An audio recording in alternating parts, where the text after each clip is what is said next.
Muito obrigado pela presença de todos. Eu tenho o prazer aqui, meu nome é Cleiton Melo, eu sou vice-presidente do Departamento de Enfermagem da AMIB e nós estaremos começando aqui o nosso webinar, o primeiro webinar nosso de 2022, né, principalmente na semana em que nós comemoramos aí a Semana dos Profissionais de Enfermagem, e nós abordaremos hoje sobre o tema central, né, que são os importantes passos e desafios pós-pandemia na terapia intensiva. A nossa atividade, ela contará com a presença de membros do Departamento de Enfermagem da AMIB, com falas específicas dentro desse tema central, e também com a nossa enfermeira Débora Soares, membro do Inova. Ela vai explicar para vocês o que consiste o Grupo Inova, que também integra o nosso Departamento de Enfermagem. O intuito da realização de um webinar é justamente trazer um tema que seja de interesse à comunidade especificamente, né, que atua em unidades de terapia intensiva, e os profissionais que são especialistas na área. E nós agradecemos desde já, enquanto Departamento de Enfermagem da AMIB, a oportunidade da realização desta atividade.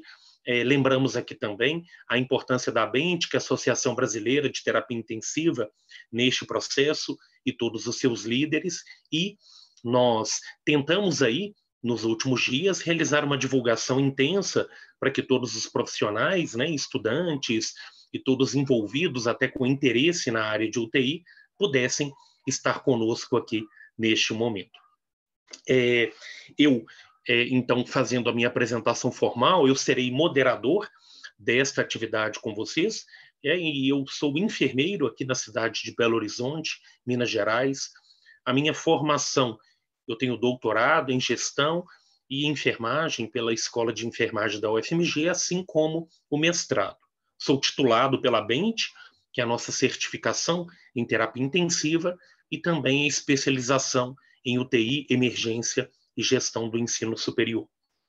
No momento, eu atuo como professor universitário, eu sou docente da PUC Minas e da Universidade Unicor, e sou enfermeiro do Hospital Metropolitano Odilon Berens. Eu atuo no pronto-socorro, especificamente nas salas de emergência e na UTI do pronto-socorro.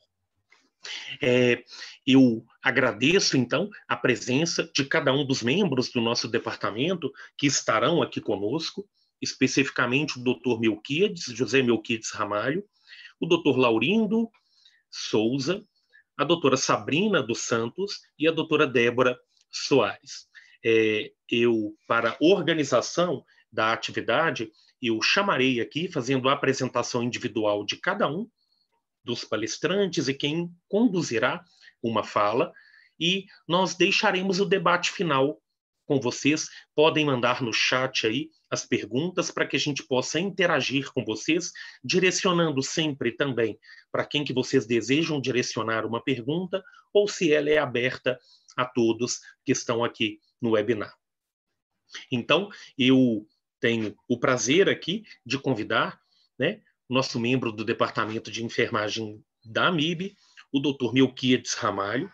Dr. Melquiades, ele é doutor em enfermagem pelo Programa de Pós-Graduação em Enfermagem da Universidade Federal da Paraíba. Ele é enfermeiro titulado em Terapia Intensiva Adulto pela BENT. Ele é membro do Departamento de Enfermagem da AMIB e da Sociedade Paraibana de Medicina Intensiva. Também ele é membro da Comissão Nacional de Terapia Intensiva do COFEM e enfermeiro assistencial da UTI Adulto do Hospital Universitário Lauro Vanderlei da Paraíba. Melquiades, passo então a fala para você e agradeço mais uma vez a sua presença aqui conosco. E antes que eu me esqueça, deixo aqui um abraço que foi passado a todos pela nossa presidente do departamento, a doutora Renata Pietro, que hoje ela teve um compromisso aí com 2 agendas simultâneas, e nós estamos aqui enquanto time assumindo essa atividade, representando ela também. Nós fizemos todo o alinhamento da concepção, e Renata, né, eu agradeço tudo que ela faz pela profissão e também pelo nosso time, que nós crescemos juntos e nós todos estamos aqui representando ela também. Vamos lá. Te passo a fala, Melquiades.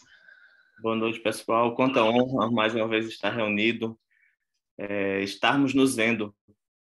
Até então, até nós não tivemos os nossos congressos presenciais. Então, é um prazer, uma honra sempre estar reunido com vocês, com o nosso vice-presidente Cleiton, com os colegas Laurindo, Fernandinha e a Renatinha não estão aqui presentes, mas estão conosco, sim, nesse momento. A Sabrina, nossa representante da PED, tão querida, e a nossa colega do Inova, Débora, que veio para somar. Então, primeiramente, também gostaria de parabenizar nossos colegas enfermeiros. 12 de maio foi o dia do enfermeiro, dia 20, logo mais, vai ser o dia do técnico de enfermagem. Então, esse webinar tem um sentido especial. E falar em coisas especiais, então, o que nos trouxe nesse pós-pandemia, nesses desafios pós-pandemia, quando a gente pensa principalmente na questão da implementação da enfermagem de prática avançada, porque nós tivemos um grande impulso, na verdade, porque a gente sabe que a enfermagem de prática avançada ela foi regulamentada lá nos Estados Unidos na década de 60. Então, ela veio para cá, ela entrou no Brasil por meio da atenção primária à saúde. Então, nesse contexto da pandemia, nesse contexto da enfermagem de prática avançada, então nós conseguimos ter grandes avanços com relação a isso, porque principalmente como nós enfermeiros estávamos confinados nas UTIs por horas a fio, então eu já cheguei a passar, por exemplo, 8, 9 horas seguidas dentro da UTI. Então, essas horas que estávamos lá com a demanda muito alta do cuidado na beira do leito, eu pude, particularmente, aprimorar, me aproximar mais de tecnologias que, a priori, nós não tínhamos, nós não usávamos, como ultrassom, por exemplo. Então, a Covid, a pandemia, ela trouxe essa grande contribuição que hoje, até hoje, nós temos essa incorporação de tecnologia, mesmo no pós-pandemia, que apesar que a pandemia a gente sabe que não acabou, a gente está em uma transição epidemiológica, ela não acabou em definitivo, mas o que restou de lição, que o uso da ferramenta, o uso dessas tecnologias, elas vieram para agregar e muito o cuidado na terapia intensiva. Então, a gente hoje, por exemplo, na minha rotina, na UTI, na minha UTI clínica, eu continuo usando a ferramenta, o ultrassom, seja para calcular o volume residual, seja para calcular o volume urinário, seja para checar a sonda nasointeral, enfim, são coisas que nós podemos agregar valor ao cuidado. A gente conseguiu aprimorar isso na pandemia, porque lá na pandemia nós usávamos principalmente para sonda vesical de demora, avaliação da ultrassom da bexiga, avaliação de sonda nasointeral, que a gente não tinha essa rotina de raio-x tão intensa que a gente sabe que nós temos. Hoje em dia, por exemplo, na minha incorporação, no meu dia a dia, eu já consigo, naqueles pacientes que nós não temos contraindicação gástrica para alimentação, hoje eu já consigo liberar uma dieta só checando pelo ultrassom, dispensando o raio-x para a checagem da sonda. Então, assim, a gente teve esses avanços, sem falar que nós tivemos várias punções guiadas, por exemplo, na instalação de catéteres intra-arteriais, para que a gente possa monitorizar a pressão invasiva. Então, tudo isso a pandemia nos trouxe. Só que ontem mesmo eu estava lá no meu hospital, na Semana da Enfermagem, exatamente ministrando um mini curso sobre ultrassom de bexiga e no contexto da enfermagem de prática avançada. Mas quando a gente fala no uso da ferramenta do ultrassom, na incorporação de novas tecnologias, a gente tem que lembrar também que a enfermagem de prática avançada ela não só é feita, ela não só acontece por meio do simples uso do equipamento. O enfermeiro intensivista ele tem que ter em mente que ele vai ter que associar a ferramenta, a expertise dele, porque o ultrassom é operador dependente, então quanto mais nós fazemos repetidos exames, mais o nosso olho vai ficar mais apurado para ver determinadas estruturas, para entender melhor o que está acontecendo ali. Então a gente tem que associar toda essa experiência do que a gente vê no ultrassom, associar a um raciocínio clínico com tomada de decisões assertivas. Então, isso sim é o que configura a enfermagem de prática avançada. Então, o enfermeiro por si só na beira do leito, que ele consegue identificar por meio do ultrassom um bexigoma, por exemplo, uma obstrução de sonda, isso por si só não significa uma enfermagem de prática avançada. A enfermagem de prática avançada é aquela na qual eu vou associar aquela minha imagem com um raciocínio clínico e, a partir daí, eu vou vislumbrar diagnósticos de enfermagem, intervenções de enfermagem específicas para aqueles problemas, aquelas necessidades humanas básicas afetadas ou parcialmente resolvidas, e aí sim eu vou tomar decisões a partir de todo esse raciocínio clínico. Então, isso sim é a enfermagem de prática avançada. Porque muitas vezes as pessoas confundem, porque só pegou lá no transdutor, já hashtag enfermagem de prática avançada. Mas não é por aí. A gente tem que evoluir muito, até porque esse contexto da enfermagem de prática avançada, que veio do contexto americano, então lá, essa formação da enfermagem de prática avançada, por exemplo, os enfermeiros, os nossos enfermeiros brasileiros, são os enfermeiros RN, lá nos Estados Unidos, os Registered Nursing. Então, esses enfermeiros, quando eles têm conhecimentos especializados, adquiridos em um programa, a partir de um programa de pós-graduação, que é a nível mínimo de mestrado, é que eles conseguem ser reconhecidos como enfermeiros de prática avançada. Então, a nossa realidade, a realidade brasileira para a realidade americana, a gente ainda tem que repensar muito esse conceito, esse contexto da formação do enfermeiro de prática avançada.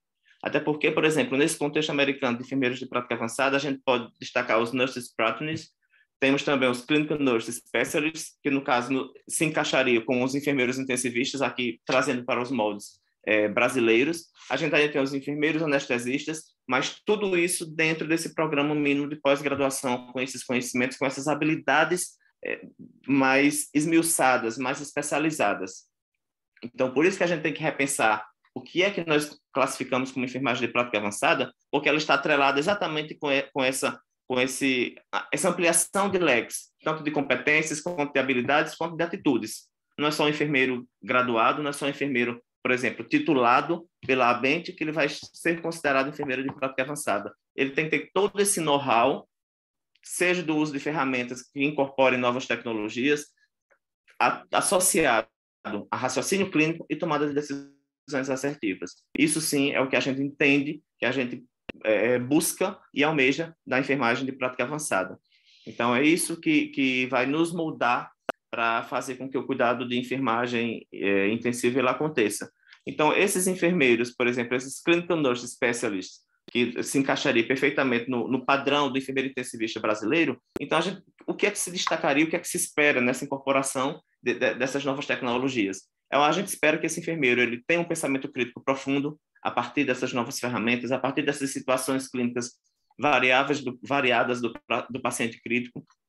A gente espera que ele tenha uma prática clínica segura, ele saiba o que está dizendo. Por exemplo, se eu tenho uma diurese que pinçou no balanço hídrico, só que, por exemplo, o médico chega junto e diz, a gente precisa trocar essa sonda. E você vai lá, entende, avalia o paciente, entende que não é necessária a troca de sonda, troca uma ideia da situação clínica do paciente, é um paciente que está seco, é um paciente que está hipovolêmico, a gente conversa com o médico, traça um plano de cuidados, esse paciente recebe uma reposição volêmica com cristalóide e daqui a pouco o paciente está urinando. Então, isso sim é um cuidado que é construído, seja com cuidados interdependentes ou até com o próprio cuidado independente do enfermeiro intensivista, onde ele vai decidir, por exemplo, se ele troca ou não troca a sonda, se ele vai invadir ou não o paciente, a partir da ferramenta e a partir desse raciocínio clínico. Então, essa enfermagem de prática avançada, ela precisa, o enfermeiro tem que ter essa prática clínica segura, ele tem que saber o que está encontrando de sinais clínicos no paciente e também saber quais as condutas específicas para cada situação. Tem que estar baseado em evidência clínica, então a gente sempre vai ter que estar respaldado em evidências, nas evidências mais robustas que nós temos acerca daquele cuidado.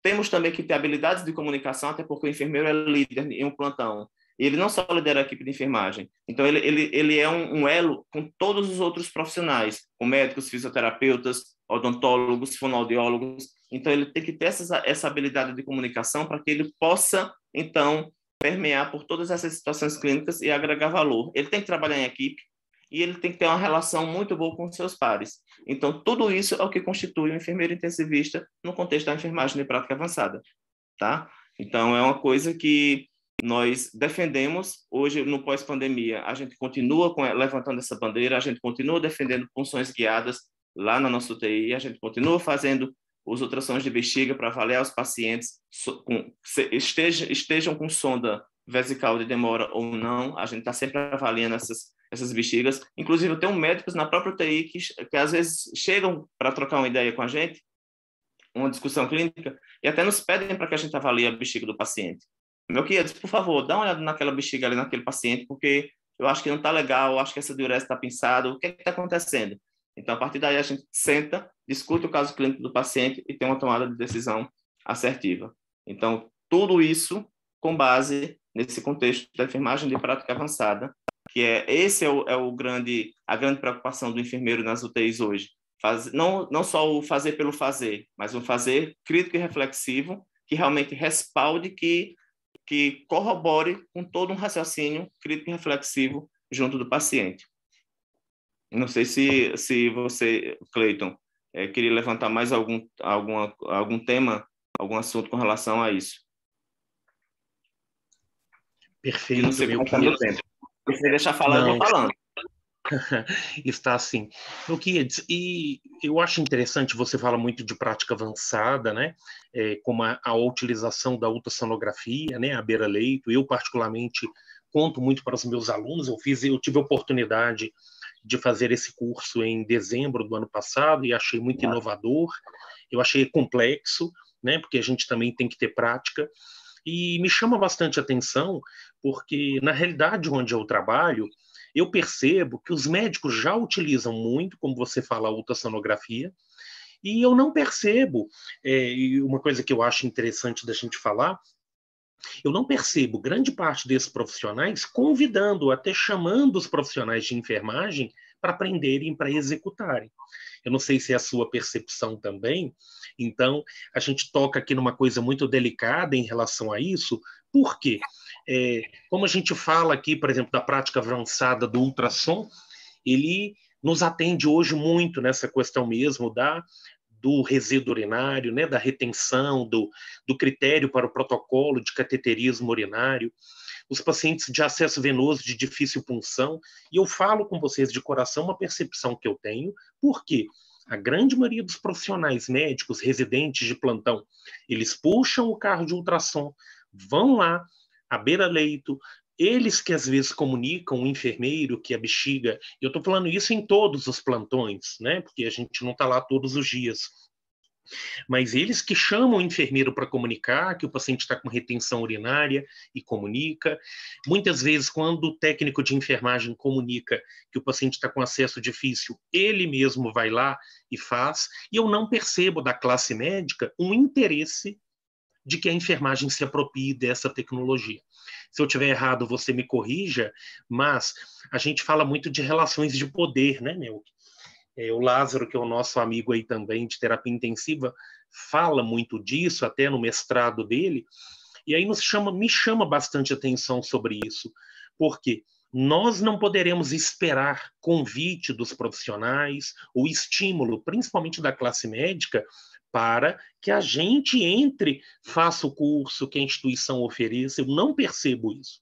Então, é uma prática que nós teremos que buscar, nós temos que regulamentar a cada dia mais e que tenha clareza até nos nossos protocolos da utilização, porque na minha visão e na minha concepção, nós não teremos inicialmente estímulo por parte de outros profissionais, e se isso não vier do próprio enfermeiro, de interesse, de investimento pessoal, e de até cobrança das instituições, que elas possam organizar cursos, oferecer treinamento, nós não desenvolveremos essas habilidades. É interessante essa tua fala, Cleiton, porque, por exemplo, ontem mesmo, porque a gente organizou esse mini curso de ultrassom de bexiga lá no meu hospital, eu dividi em 2 dias, justamente para poder contemplar mais pessoas, mais colegas enfermeiros com esse curso.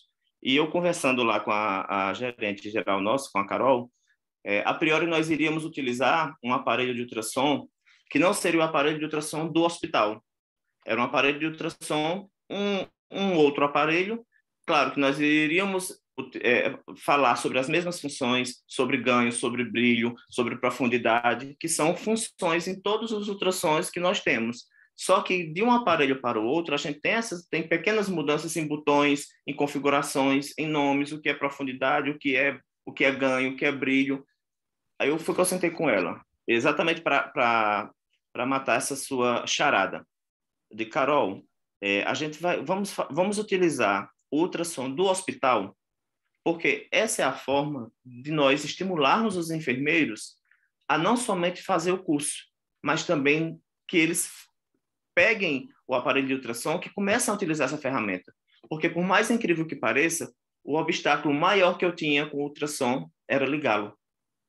Era simplesmente ligar o aparelho. Era o meu maior obstáculo, o meu maior medo, entre aspas. Então, a partir do momento que eu perdi esse medo de ligar o aparelho, de chegar junto com o paciente, aí eu comecei a me envolver cada vez mais. Então, é isso que a gente tem que fazer. A gente tem que estimular os nossos pares, principalmente aqueles colegas que estão hoje, não somente na assistência, mas que estão na gerência, que são hoje gestão, esses enfermeiros gestores, os coordenadores de clínica, ou os chefes de divisão que estão numa hierarquia maior no hospital, no organograma organizacional, eles precisam estimular quem está lá na beira do leito, quem está na ponta, para que esses enfermeiros, sim, eles utilizem a ferramenta e que eles, cada vez mais, eles deslanchem nessa avaliação. Não só na avaliação, como eu falei, mas também nesse raciocínio clínico. Então, hoje eu já saí mais tranquilo, ontem à noite eu já saí mais tranquilo do hospital, porque a maioria dos enfermeiros, seja de que a gente já pegou enfermeiros de clínica cirúrgica, de clínica médica, de outras unidades clínicas de internação, para que esses enfermeiros nessas outras clínicas também, eles reproduzam essa possibilidade do uso da ferramenta. E principalmente utilizando a ferramenta que existe no hospital. Porque se no curso eu utilizo aquela ferramenta específica, então eu vou facilitar com que no dia seguinte, nos próximos dias, esse enfermeiro volte a se aproximar desse aparelho de ultrassom, desse equipamento, dessa máquina, e que ele comece a perder esse medo e comece a se envolver, comece a se empolgar com esse cuidado de enfermagem intensivo. Então, a gente não tem que esperar que nós sejamos estimulados por outros colegas que não sejam os próprios enfermeiros. Claro que a gente sempre vai trocar uma ideia com o médico quando a gente precisa, com o fisioterapeuta, enfim. Mas nós, enquanto nossos pares, a gente tem que nos estimularmos mutuamente para que nós possamos cada vez mais discutir casos clínicos, usar a ferramenta e, principalmente, agregar valor ao cuidado intensivo. Esse é o nosso foco. Porque a gente sempre vai encontrar gargalos com relação principalmente na enfermagem de prática avançada. E é bom frisar que a ferramenta, o aparelho de ultrassom, ele não define quem é quem. Quem vai definir quem é o profissional que vai estar utilizando é aquele profissional que vai estar olhando, fazendo o exame de imagem do paciente e traçando conduta dentro do seu escopo profissional. Então, o ultrassom vai ser utilizado pelo médico para condutas médicas.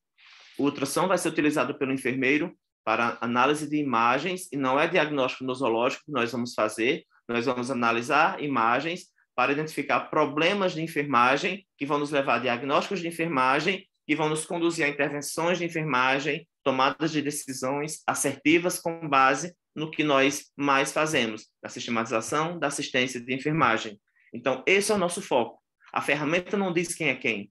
A ferramenta é simplesmente um meio pelo qual nós vamos agregar valor ao nosso exame físico. Eu vou lá fazer uma palpação no hipogastro para avaliar um possível globo vesical, só que é um abdômen que está difusamente doloroso, a palpação superficial, um paciente pós-cirúrgico. Então, como é que eu vou ter uma certeza se esse paciente tem bexigoma ou não? O ultrassom vai me salvar nessa situação e vai me dizer se eu vou invadir aquele paciente ou não. Então, é isso que a gente tem que deixar claro para os colegas, que o ultrassom ele vai nos ajudar para aprimorar o nosso escopo de prática profissional, e não para que a gente possa estar investigando coisas alheias à nossa profissão. Pelo contrário, ele vai justamente nos respaldar e nos referendar em determinadas situações. Perfeito. E é sutil, né, pessoal? Todos que estão escutando aqui, eu acho que é muito importante, porque o nosso papel como enfermeiro ali não é simplesmente apagar incêndio, cumprir tarefas, que o médico te chame para fazer o cateterismo.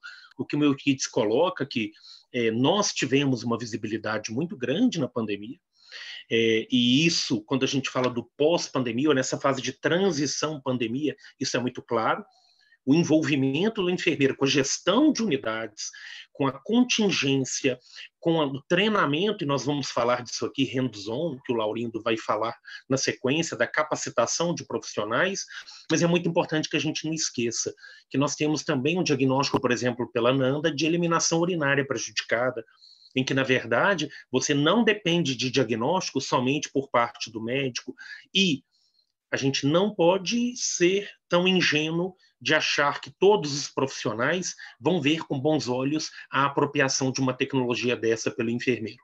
A começar pela própria resistência que nós temos até na área obstétrica da utilização do ultrassom por enfermeiros na consulta de pré-natal. Então, a gente tem que se empoderar, nós temos que assumir os nossos papéis, e isso começa com a capacitação, com a cobrança da educação permanente e com a prática baseada em evidências, que Melquiades traz isso de uma forma tão e com excelência aqui. Te parabenizo aí pela fala e fique aqui conosco, que nós teremos aqui, e vou me permitir de fazer esses debates com vocês também durante, né, a fala, né, no meu papel de moderador, e vou trazer aqui as perguntas do chat também, que vocês podem colocar, para que a gente interaja com todos os palestrantes juntos ao final desta atividade. Tudo bem? Gratidão, e eu vou chamar agora, obrigado, tá? Vou chamar agora para falar aqui conosco o Dr. Laurindo Pereira de Souza. Laurindo, ele é membro do nosso departamento de enfermagem da AMIB, ele é titulado em enfermagem em terapia intensiva pela Bente. Nós temos muito orgulho de falar que nós somos titulados. Talvez no final, caso algum de vocês tenha dúvida, a gente pode até explicar a relação do ser especializado, de ter uma titulação, porque nós utilizamos essa palavra titulado em UTI com muito prazer, que ela é uma certificação profissional, que é um nível, né, que você geralmente até tem que ter a especialização e experiência, por isso que eu aproveito, e caso alguém no final tenha alguma dúvida, nós podemos esclarecer sobre isso. O Laurindo, ele é doutor e mestre em Ciências de Saúde pelo IANSP, em São Paulo, ele é coordenador do Programa de Residência Multiprofissional em Saúde de Cacoal, Rondônia, e ele é membro do Departamento de Enfermagem da AMIB, da nossa gestão. Laurindo, prazer ter você conosco, tá bom? E passo para você a palavra. Obrigado, Cleiton, pelas considerações. Inicialmente, aí, agradecer aos colegas aqui presentes, saudar também a nossa doutora Renata Pietro, Fernandinha, que não está conosco por questões de agenda, mas sempre uma grande liderança aqui junto com o grupo, né? E parabenizar também aí a diretoria da AMIB, a diretoria executiva, pela organização desse webinar, que é levar um conhecimento aí também, um debate, tudo baseado em evidência, naquilo que a gente vive, naquilo que a gente estuda, para a nossa sociedade de uma forma geral, e principalmente nesse momento que a gente está vivendo, né? Momento de transição aí, alguns acham que a pandemia já se esgotou. Não, a gente tem que ter muita cautela quando a gente for pensar nisso, porque realmente a gente precisa manter aquilo que é preconizado, né? Justamente para evitar aí a disseminação também, que é o que a gente enxerga em alguns países aí, em termos de crescimento, enfim, e o nosso também daqui a um tempo, quem sabe isso não pode ser diferente, então a gente precisa manter sempre esse controle. Essencial o MEC aí pela fala, pelas considerações, e quando o MEC traz em termos do empoderamento, o Cleito coloca a questão da autonomia, entra aquilo que é essencial para nós enfermeiros, que é o conhecimento, que é o treinamento, que é o investimento. E isso a pandemia mostrou, a questão tecnológica daquilo que não era explorado anteriormente, e que essas ferramentas já existiam há muitos anos. A pandemia chegou, a gente teve que, enquanto gestor, enquanto docente, enquanto pesquisador, arrumar uma forma de que nós continuássemos a nossa assistência com a mesma qualidade, trazendo segurança para o nosso paciente. A realidade nossa aqui, a gente pensou muito rápido. Quando surgiu o primeiro caso em São Paulo, aqui ainda tardiou um pouquinho a chegada dos casos aqui para a nossa região, mas a gente já pensou muito rápido, reunimos aqui, eu lembro que eu reuni um grupo de enfermeiros intensivista mesmo, e a gente imediatamente já pensamos em algumas estratégias, como que nós poderíamos contribuir com a chegada de novos colegas sem nenhuma capacitação, sem nenhuma qualificação. E falando diretamente do cuidar do pior perfil de paciente grave, que requer uma expertise tremenda, que requer um raciocínio clínico muito robusto, com muito empoderamento, com muito conhecimento. E aí, imediatamente, nós traçamos estratégias, que foi pensar naqueles treinamentos técnicos voltados para aquele perfil de enfermeiros que iriam chegar a compor a unidade COVID que nós abrimos aqui. E isso foi muito, muito, muito importante, porque nós oferecemos treinamentos que no início ainda a gente conseguia reunir pequenos grupos, né? Treinamento baseado em hands-on, que era mesmo à beira do leito, ele acontecia ali dentro daquele contexto da educação permanente, que era treinamento sobre monitorização, sobre bombas de infusão, suporte ventilatório, enfim, sobre atendimento à parada.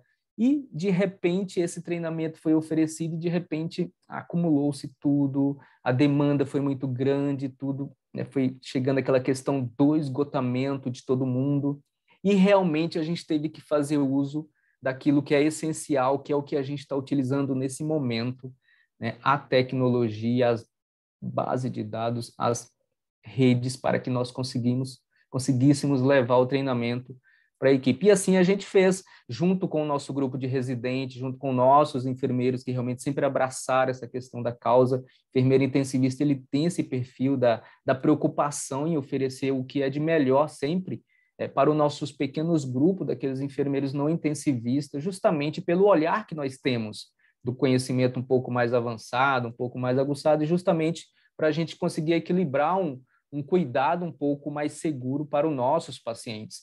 E a gente utilizou-se dessa ferramenta também, onde a gente oferecia o treinamento pelo método online, né, a ferramenta que a gente tinha disponível no momento, e esse treinamento depois os profissionais acabavam colocando isso em prática à beira do leito, o que ele tinha de conhecimento, seja relacionado aos EPIs, a questão de cuidado com a via aérea, disseminação, enfim. Então, nós conseguimos, de uma forma ou de outra, oferecer aquilo que foi a condução principal para que nós conseguíssemos dar uma qualidade melhor na assistência e uma melhor segurança para os nossos pacientes. Treinamentos de pronação, as pessoas falam assim, nossa, isso é tudo novo. Não, isso é algo que já existe há muito tempo, o Prozeba, lá de 2013, já destacou isso, mas nós tivemos que ter essa preocupação, dar treinamento, oferecer tudo isso aos colegas que estavam chegando e os que estavam ali também, porque não era uma realidade nossa. Então, a educação e um método que flui hoje, que tem que ser continuado, é esse método de hands-on, o método que a gente fala aí, que é o treinamento remoto intencional, né, sincrônico, onde esse momento ele acontece online, ao vivo, e depois o profissional ele pode colocar isso em prática.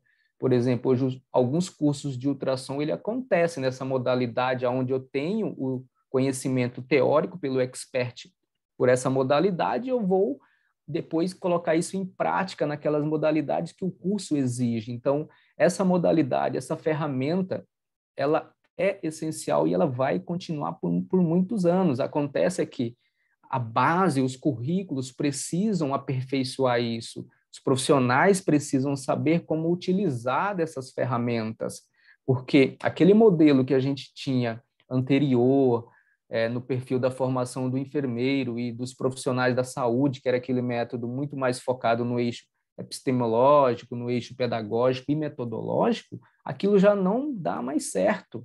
Isso é preciso ser repensado com urgência. Então, o que precisa pensar numa agregação? Naquilo que é essencial. Pensar na inserção no eixo psicológico, pensar na inserção de um eixo epidemiológico, de um eixo tecnológico, né? Então, aí é onde entra o que é essencial e que nós, profissionais, precisamos nos aperfeiçoar constantemente.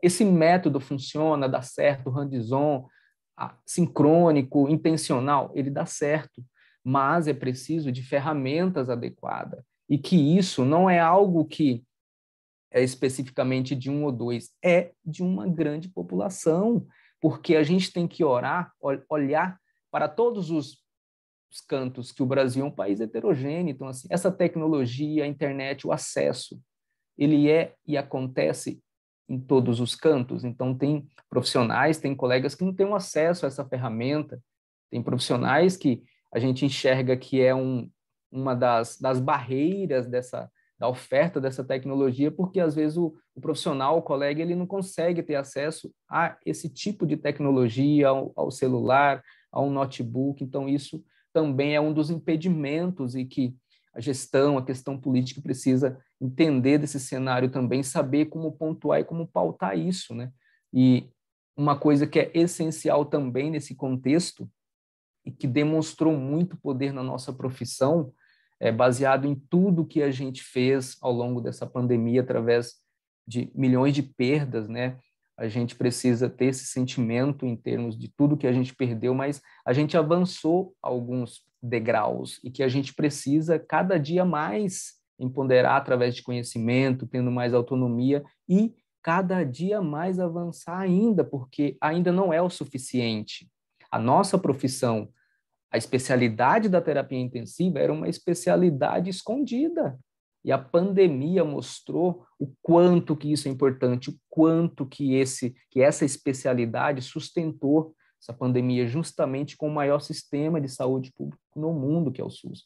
Então, a educação é algo muito forte, que a gente precisa repensar, ressignificar isso, como a gente traçar estratégias dentro da graduação para que aquele aluno também ali dentro ele já tenha esse olhar e não chegue assim tão, né, com diversas lacunas dentro de um programa de residência, que é o que eu coordeno aqui hoje. A gente enxerga diversas lacunas do nosso residente que chega, e que a gente tem essa incumbência enquanto coordenador, enquanto o nosso grupo de tutores, que são essenciais na formação dos nossos futuros especialistas, e que isso é fundamental, e a gente acaba indo corrigindo de forma gradativa.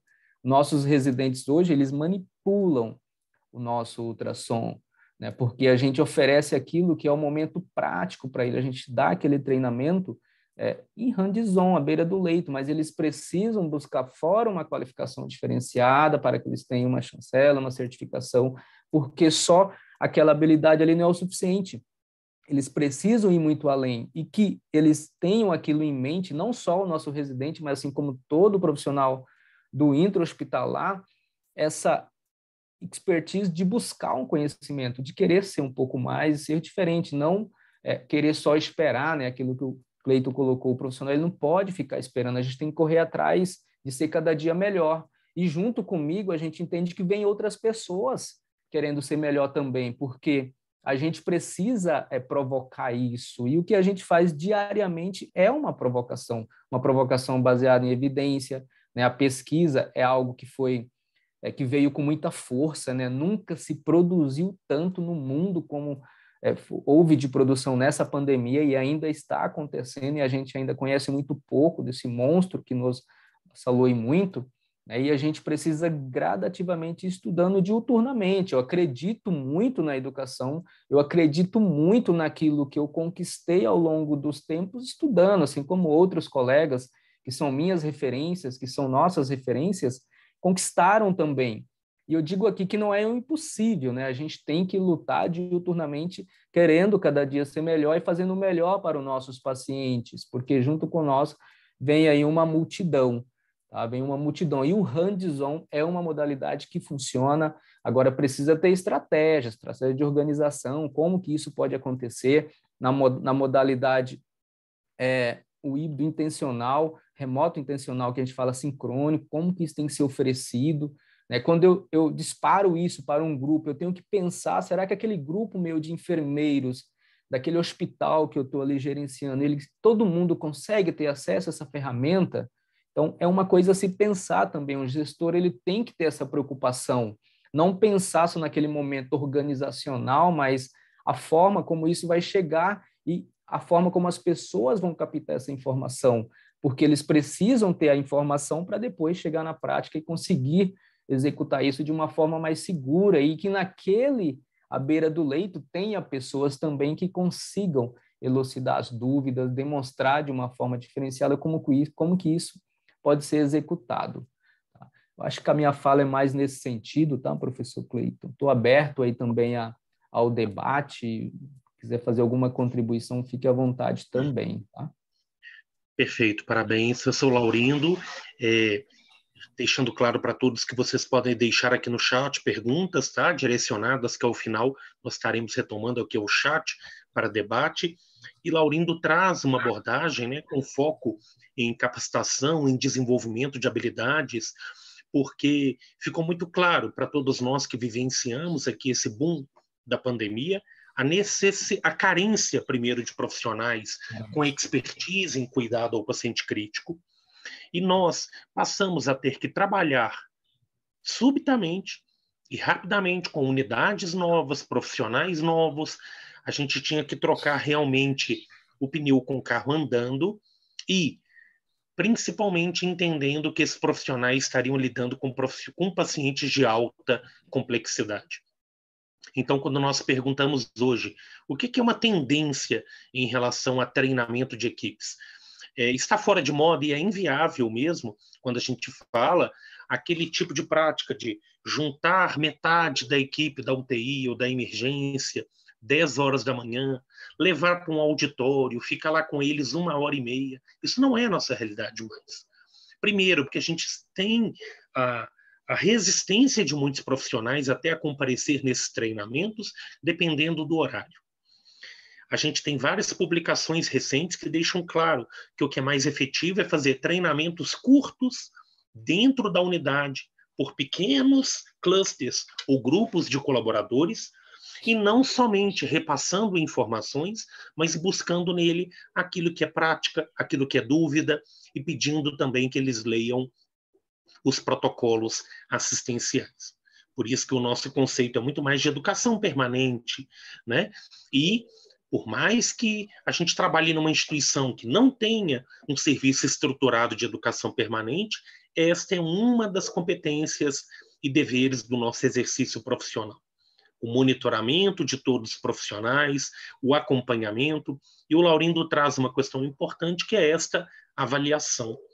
Né, Laurindo? A gente trabalha muito com residente multiprofissional, eles são já enfermeiros que entram através de um processo seletivo para vivenciarem aquela linha de cuidado, aprenderem e desenvolverem as suas competências e habilidades, e é muito importante que estes profissionais também vivenciaram durante a pandemia, e quando a gente fala o pós-pandemia, é sair da situação de conforto.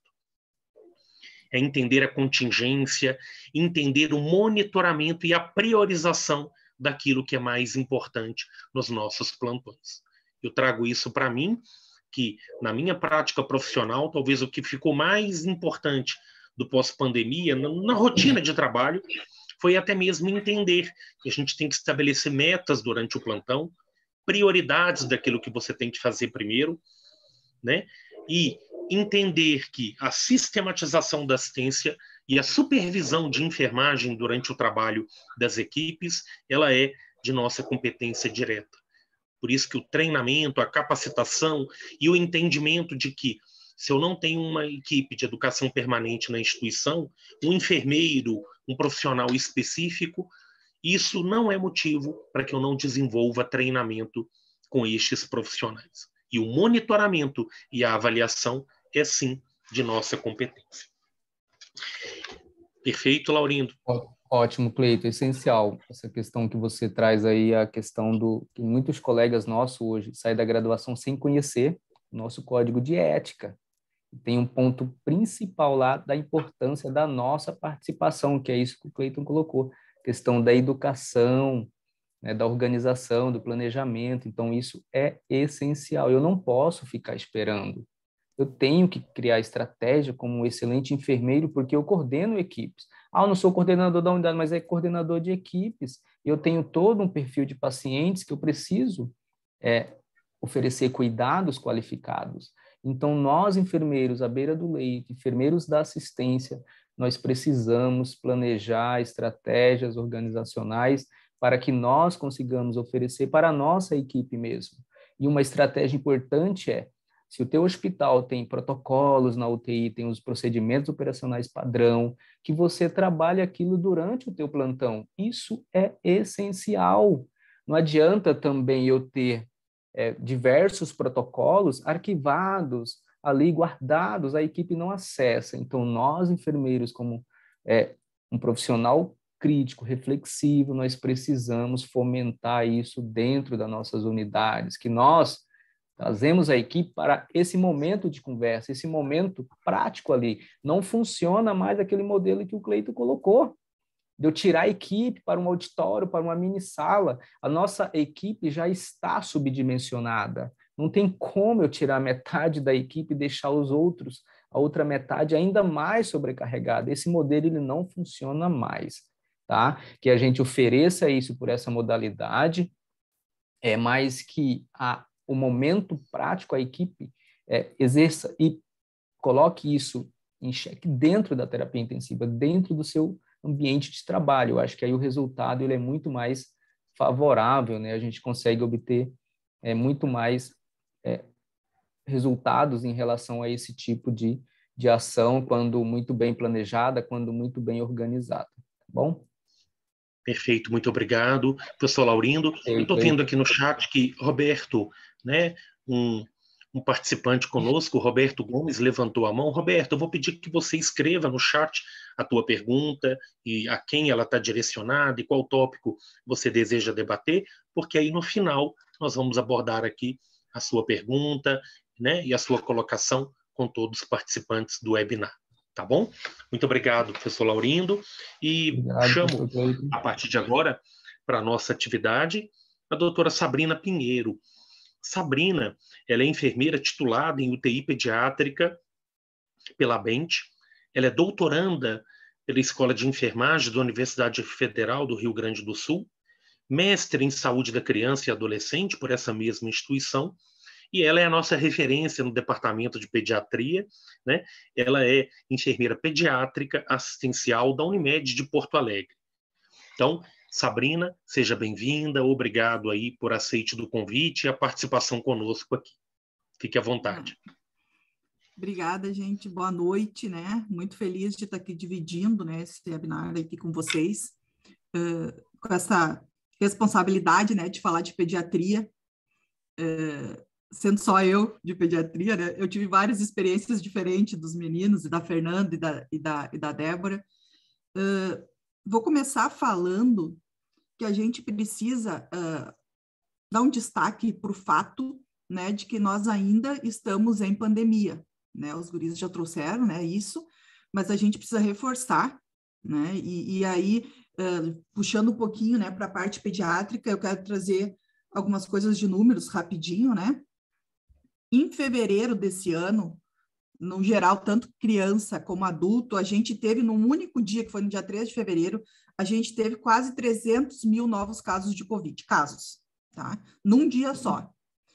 Aqui no Rio Grande do Sul, né, eu sou gaúcha, moro em Porto Alegre, só para vocês terem uma ideia de dados de hoje, do início do ano até hoje, no Rio Grande do Sul, a gente teve crianças menores de 1 ano, né, de 1 mês de vida até 19 anos, 283 mil crianças contaminadas para mais. E deve ter muito mais, porque o que a gente percebe? A família, o pai e a mãe pegam, né, positivam, né, e aí acabam não coletando da criança, mesmo a criança tendo sintomas, né, para evitar a função do SWAB, e acaba a criança entrando em isolamento junto. Então, a gente tem uma subnotificação de casos reais, né, de Covid devido à falta do teste. Para mim, para os meus clientes, né, para a minha população que eu trabalho, que são as crianças, o pós-pandemia, que não é pós-pandemia, porque a gente ainda está, hoje a gente tem muito mais casos, né, do que a gente teve aí quando a gente via a parte do paciente adulto, né, aquela quantidade enorme de mortes, enfim, do que na pediatria. Fazendo uma linha do tempo, né, porque eu mudo um pouco de realidade dos outros palestrantes, dos colegas.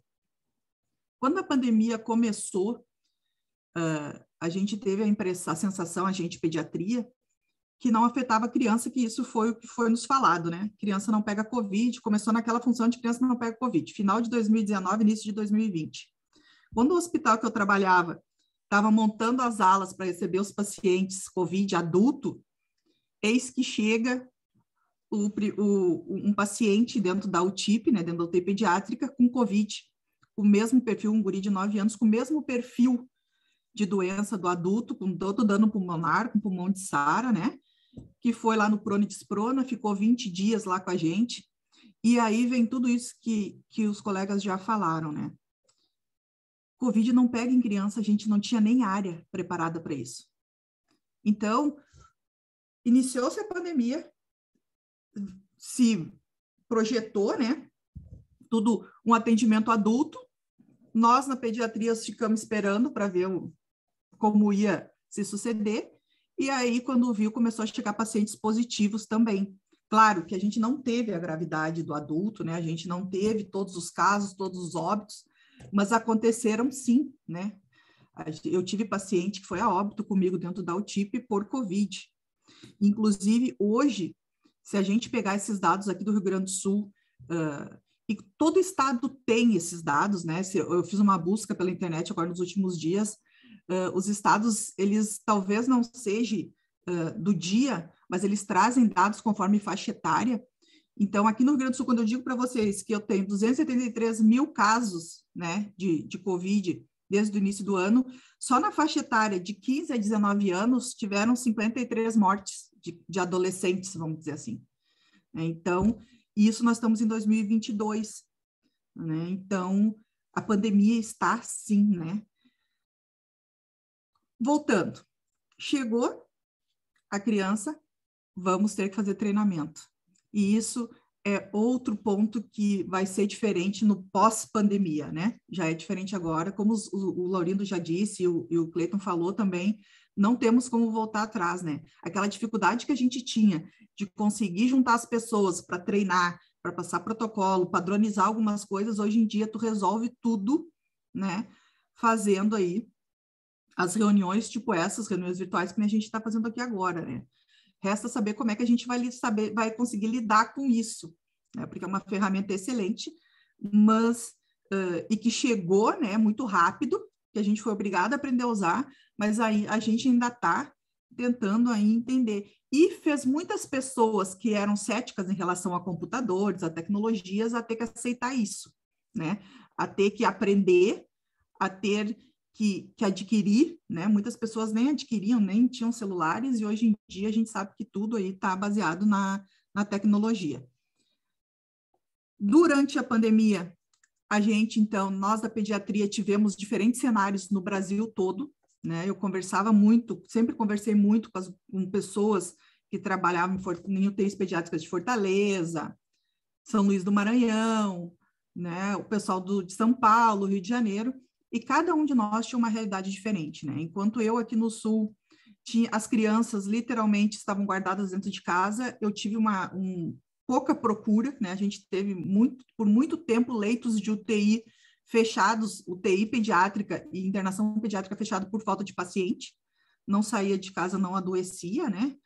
Enquanto isso, em outros lugares, principalmente no Norte e Nordeste, as UTIs estavam lotadas de crianças, né? Inclusive, indo a óbito, Fortaleza foi um polo que foi muita criança a óbito, na mesma época que estava aí o adulto também tendo, né, os óbitos concomitantes. Um ponto que a gente comentou e que eu falei com o Cleiton, que é legal a gente trazer aqui, que também é diferente do adulto, é que quando tu fala no paciente adulto, tu tem uma pessoa somente, né? Só o paciente. E isso a gente viu na pandemia, as pessoas, que nem a gente disse, as pessoas não morriam sozinhas porque os colegas, estava todo mundo lá do lado, né? Mas dos seus familiares, né? Dificilmente a gente conseguia deixar permanecer junto com o paciente. Já na pediatria, a gente até embasado aí pelo Estatuto da Criança, né, e do Adolescente, pelo ECA, lá diz que pode, né, deve se manter um responsável pela criança 24 horas ao lado dela. Então, isso foi um ponto de discussão muito grande para a população, né, para os profissionais da pediatria, porque tinha os que eram a favor de deixar os familiares e tem outros que diziam que tu ia acabar expondo os familiares. No Brasil como um todo, foi muito diferente em cada região. Tá? Aqui no Sul, na UTI que eu trabalhava, em algumas mais aqui que eu conheço as pessoas, a gente conseguiu manter o familiar junto. E aí, além do treinamento de profissionais, né, de colegas, a gente bolou um treinamento para o responsável, porque ele ficava paramentado também dentro da UTI, né? Então, a gente teve mais esse, além de nós treinarmos, de nós aprendermos, né, ou reforçarmos o aprendizado, a gente teve que passar isso para os familiares, e a gente conseguiu manter. Aí eu cheguei a conversar com uma colega de Fortaleza, de uma UTI grande de Fortaleza, ela disse, Sabrina, eu não posso manter. Eu disse, cara, mas é um direito da criança, se eu não posso manter, porque ou eu dou o avental para a mãe, ou eu uso o avental, porque a gente não tem material. Então, assim, a permanência do familiar, ela é assegurada, mas claro que a gente tem que ter bom senso, tem que ver quais os meios que tu tem para te conseguir manter, né, esse familiar do lado, assim, só dando um retorno para vocês, e toda a pandemia, a gente teve uma área de 3 leitos de paciente COVID, tivemos paciente COVID o tempo todo dentro da UTIP, e a gente não teve nenhum familiar que se contaminou, né? Então, enquanto estava ali cuidando do seu filho. Repito, foi possível, na minha equipe, na época, a gente fazer um treinamento, e todo pai, toda mãe que entrava nessa área, a gente conseguia fazer esse treinamento. Porque a nossa realidade era muito diferente do pessoal do adulto. Eu tive a experiência de ter que descer, né, para emergência, para trabalhar um dia num cluster de paciente adulto, como eu contei para os guris ali do departamento, né, que eu fiquei num cluster com 10 pacientes, com uma nora 80 ml hora. Para quem é pediátrico aqui ou tem alguma experiência em pediatria, sabe que a nossa nora lá é 1 ml, 0,8, 0,7. Né, e eu disse, meu Deus do céu. Então, nós profissionais da pediatria ainda muitos passaram, né, na verdade, por essa situação de ter que sair da área da pediatria e acabar atendendo pacientes adultos. E aí eu já linko, né, eu estava conversando aqui com os guris pelo WhatsApp, dizendo que vontade de me meter na conversa deles, né, porque eu tenho tanta coisa para falar em relação, não talvez empoderamento do enfermeiro, mas buscar conhecimento, né? Na hora que o Mel fala e traz, né, das tecnologias, da gente, das práticas avançadas, da gente fazer um ultrassom, eu fico super triste quando eu tentava fazer um ultrassom e chegava uma colega minha, enfermeira, e dizia assim, o que tu tá inventando agora? Não era nem a minha médica. A médica queria me ensinar, linha A, linha B, Covid pegando, pulmão de Sara, coisas que nem era, né? Como o Melquiades falou de tu analisar, avaliar um bexigoma, mas por interesse meu, por querer aprender, sabe? E tu ouvir de colegas, de pares, dizer que tu está inventando moda, que já temos tantas coisas para fazer, por que a gente tem que fazer isso? Eu acredito muito que a gente está ali apenas pelo paciente. E se a gente não der o nosso melhor, e aí eu já puxo o que o Laurindo falou, se a gente não for o melhor enfermeiro para o nosso paciente, o que a gente está fazendo ali? E para a gente ser o melhor enfermeiro para o nosso paciente, para a gente se desafiar, a gente precisa estudar sim. Tu ter um enfermeiro que consegue linkar teoria e prática hoje é uma coisa fenomenal. O que a gente consegue melhorar a vida do paciente, que a gente consegue melhorar o nosso cuidado, a nossa qualidade de assistência, a segurança do paciente. Nunca se falou tanto de segurança do paciente como nos últimos tempos. Isso só vem, né, através da aquisição de conhecimento, da busca que cada um de nós, né, faz. E que nem eu digo, motivação, ela é intrínseca, não é eu chegar, Sabrina, falar, porque a gente precisa estudar, não. Você tem que ser o melhor enfermeiro que você conhece. Eu, desde que eu saí da faculdade, eu botei uma meta para mim mesma. que eu quero ser a melhor enfermeira pediátrica que eu mesmo conheço, eu não quero ser melhor que ninguém. E a ideia que a gente quer, acredito que meus colegas também, como departamento, é que a gente seja o melhor enfermeiro para o nosso paciente. Né? Eu estudo todos os dias, eu vou trabalhar todos os dias no plantão por causa do meu paciente. Se num pós-pandemia, que não é, repito, que não é pós, né? Que é uma transição, né? Se com tudo que a gente passou, a gente não conseguiu ser uma pessoa melhor, ou ter uma visão diferente, ou ver que a gente precisa o tempo inteiro estar aprendendo e o tempo inteiro saindo da zona de conforto, não valeu de nada até aqui, né? Trabalhar com criança não é fácil, né? Trabalhar com criança é difícil. A gente sabe que nós somos um número menor de profissionais que, né, trabalham nessa especialidade. A gente tem um número menor de leitos, né? Eu digo que se a pandemia tivesse pego as crianças, eu acho que a gente tinha perdido muita criança. Por quê? Primeiro, tu pode botar zilhões de leito, mas tu não vai ter profissional capacitado para trabalhar. Segundo, não tem zilhões de leito. No hospital que eu trabalhei, que é um grande hospital universitário aqui de Porto Alegre, enquanto tinha 250 leitos adulto, eu tinha só de Covid, tá? 250 leitos só de Covid. Eu tinha uma sala com 3 leitos. A minha UTI toda eram 10 leitos na época. Eram 13 leitos, porque aumentou os 3 de Covid. Então, assim, felizmente, não afetou tanto as crianças, né? Quanto afetou os adultos. Mas nós tivemos perda, sim. A gente teve que passar por todo esse processo de aprendizado, né? Tentar um meio para tentar botar essa família dentro das UTIs com a criança e não botar o risco, botar a vida delas em risco, né? Estando ali para cuidar do seu filho, porque eu não consigo imaginar um pai ou uma mãe largando uma criança, né? Para as pessoas que nunca viram e talvez nem vai conseguir recebê-lo de volta, né? Porque a gente sabe que muitas UTIs não conseguiram devolver as crianças para o pai, quando devolveram já em caixão lacrado, né?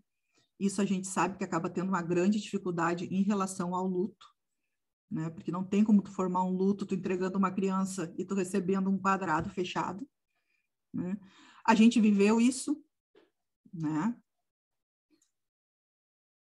Eu falo demais, tá? Vocês já viram que eu falo demais. E outra coisa que eu queria muito trazer, além de toda essa experiência, né, que foi... nunca pensei na minha vida que eu fosse passar por uma pandemia, nunca pensei na minha vida que eu ia ter que trabalhar com paciente adulto, que eu ia ter que cuidar de adultos, né, tendo toda a expertise que eu tenho na pediatria. Mas vou dizer para vocês, assim, que foi algo de total aprendizado, algo que, enquanto eu vi os colegas dizendo, mas eu vou ter que sair daqui, vou ter que descer, eu não conheço ninguém, para mim, eu ia de boa, porque eu sabia que alguma coisa eu tinha para aprender, né? Porque eu saía da minha zona de conforto, do que eu estudo todo dia, para aprender alguma coisa nova. E é isso que eu instigo nos acadêmicos, é isso que eu instigo nos residentes, né? Da gente sair da zona de conforto e poder aprender algo novo todo dia. E eu não poderia terminar sem falar na vacinação, né, gente? A gente precisa, nós como profissionais da saúde, como enfermeiros, a gente precisa chamar a atenção dos pais, a gente precisa chamar a atenção das pessoas em relação à vacinação, não só da Covid, porque esses 2 anos que as crianças ficaram dentro de casa, as crianças, nem o calendário normal de vacina, elas foram levadas, né, aos postos, claro, porque estávamos em pandemia. E aí, hoje, mesmo liberada, continua tudo em atraso. Hoje eu trabalho num pronto atendimento pediátrico, onde eu vejo cachumba, rubéola, né, doenças que até muito pouco tempo atrás era raro de ver. Trabalhei anos em emergência pediátrica, antes de trabalhar em terapia intensiva, e era raríssimo da gente ver. Hoje, pelo menos no Rio Grande do Sul, na minha realidade, hoje essas doenças que poderiam ser né, barradas aí com as vacinas do calendário normal das crianças, o padrão, elas estão aí de volta, né, para a gente. Sobre vacinação infantil de Covid, ainda é uma grande e não vou tentar convencer ninguém a vacinar, eu acho que esse não é o nosso papel quanto enfermeiro, não é a gente tentar convencer as pessoas a vacinar, né? Mas sim explicar para as pessoas a importância que tem da vacinação, né? E tentar buscar evidências claras de reações, de crianças que morreram por causa de vacinas. O que eu posso dizer para vocês, enquanto enfermeira pediátrica que está lá na linha, né? Hoje em dia, numa emergência lotada, o que eu vejo? Que as crianças que foram vacinadas têm sintomas gripais bem menos intensos, como no adulto, né? Do que aquelas crianças que não são vacinadas e estão parando aí, estão sendo hospitalizadas com pulmão de Sara. Então, a vacinação hoje da Covid, ela pega ali das crianças de 5 a 11 anos, né? E a gente está longe ainda de conseguir fazer um esquema vacinal para elas eficiente, porque apenas menos de 30% das crianças no Brasil estão vacinadas com 2 doses. E aí, quando a gente fala criança de 5 a 11, a gente se dá conta que essa é a faixa etária que ficou trancada dentro de casa um tempão e que não tomou vacinas e que ficaram lá protegidas, né? E agora eles estão nas escolas, estão nos shoppings, estão nas ruas. Eu não sei o estado de vocês, mas aqui no Rio Grande do Sul foi liberado máscara, né? Em tudo que é lugar. Não precisa mais usar máscara. A gente, profissional da saúde, continua usando, mas as pessoas não, né? Então, a gente tem aí a responsabilidade de passar essas informações e de direcionar as pessoas para tentar proteger as crianças, na verdade. Vamos, Cleito. Sabrina, lindas suas palavras, né? Você fala com uma verdade aí muito forte, né? E é muito bonito como que você abraça a pediatria, né? E isso está nítido de você. Conte para eles sobre a sua página que você tem, né?